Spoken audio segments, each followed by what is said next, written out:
The players, Newt Gingrich and Mitt Romney. The battle, 11 million grandmothers. It's Friday, January 27th, and this is Now. Joining me today, CNBC guru John Harwood, Patricia Murphy of the Daily Beast and Citizen Jane Politics, Michael Hastings is a contributing editor for Rolling Stone, and Mr. Sunday Morning, the New York Times Magazine, Hugo Lindgren, joining us from Jacksonville, Florida. The indubitable John Heilemann, a ray of sunshine. Mitt Romney came to the debate with his boxing gloves on. Did he send Newt Gingrich to the moon? Panel, what did you make of that? I don't think Newt Gingrich brought his boxing gloves, so that was part of the problem. So that would be a yes? Gingrich's moon idea is the only thing I like about the guy. I mean, We got there was a lot of lunar time last night, I think much to Mitt Romney's pleasure. Patricia? Yeah, I would say Romney needed a great performance, and he delivered a great performance. He could not afford one more night being back on the ropes and letting Newt Gingrich walk all over him. And Newt Gingrich finally was way back on his heels. We see that he doesn't take the criticism nearly as well as he delivers it. John Heilemann, I want to bring you in here since you were in Debate Central in Jacksonville.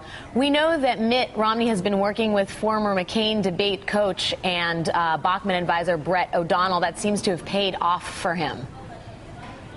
Yeah, I mean, Brett O'Donnell is a guy with a great reputation, Alex. He's done a lot of work with a lot of candidates for a lot of years, not just back long before John McCain. And I think I saw him last night. He seemed pretty pleased with his performance. I mentioned that someone on the Twitter machine had talked about how he should immediately double his rates. He seemed to he smiled and politely deferred on that. But I think they were incredibly happy with their performance last night. The Romney people were.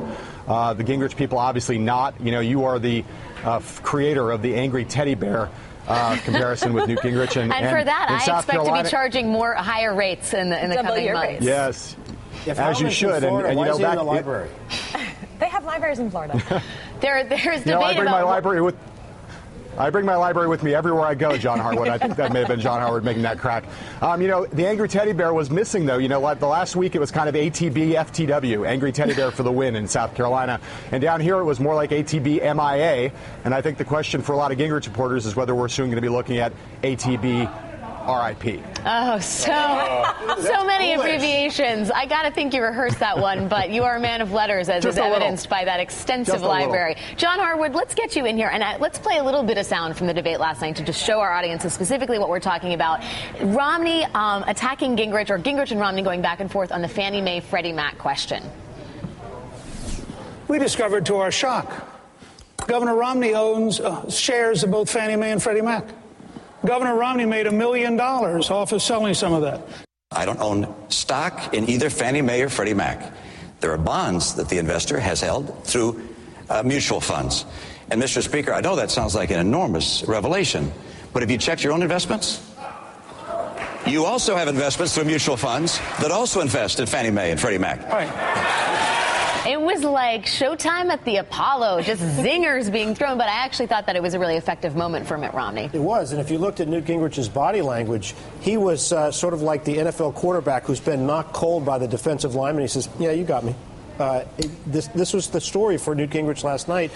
I do think for the RIP discussion that John was making a moment ago, we've got to be a little humble about our ability to project forward in this race because we've been wrong so many times before. We have, and at least I have been wrong. Yes. Well, I've actually never been wrong at all. I've never been wrong in my life, but I've heard that other people on the show have been wrong, and so I will give some rope there. I thought, though, if we're talking about Mitt Romney's performance, it was the first time. I mean, not only was he sort of succinct with his points, he seemed comfortable about his wealth. He was defending himself, saying he was proud of his wealth. It was it was the first time in the course of this campaign where Mitt Romney wasn't apologizing and where he seemed strong on it. But I think there were still some real opportunities that Gingrich passed up to attack him, and that I think is the real sad story for Newt in this. Is that and a lot of the revelation since the fact that Romney done his homework better and was able to come right back at him like that, and Gingrich had nothing to say back to him at all, even though, as we've been seeing the revelations about the blind trust and some of the vagaries of that, there's plenty of ammunition left for him to go after him on this. And after where he's been so far, what's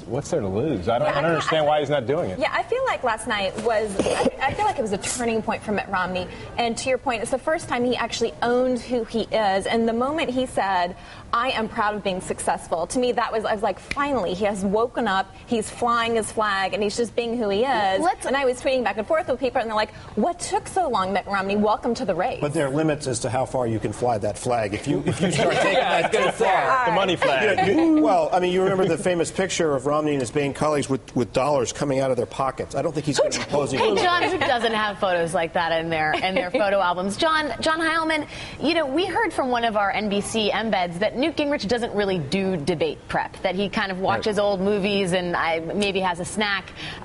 Do you think that after Thursday he will be sort of tightening up his game, as it were?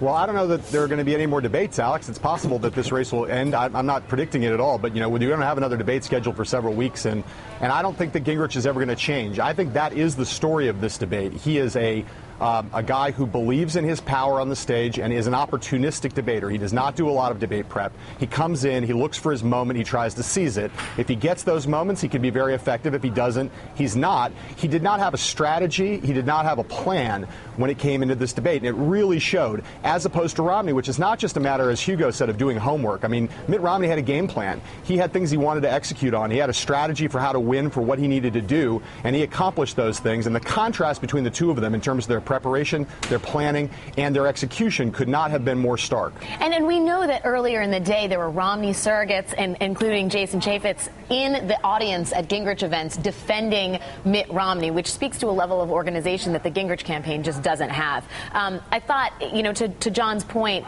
Romney did have a plan and managed to get Newt Gingrich out on the moon conversation. Yes. And the idea that a considerable amount of time last night was spent talking about lunar colonies, and that Gingrich was out there defending this plan, I think shows real weakness for him as a candidate, Michael. It's a metaphor for the entire Republican primaries we've seen so far. They're out on the moon talking about lunar colonies where, the rest of us are going about our business, pretending they don't exist. My favorite part of the debate was the sort of hashtag rich people's problems. The DNC must just be rubbing their hands when you have Gingrich and Romney arguing over who's got the bigger blind trust.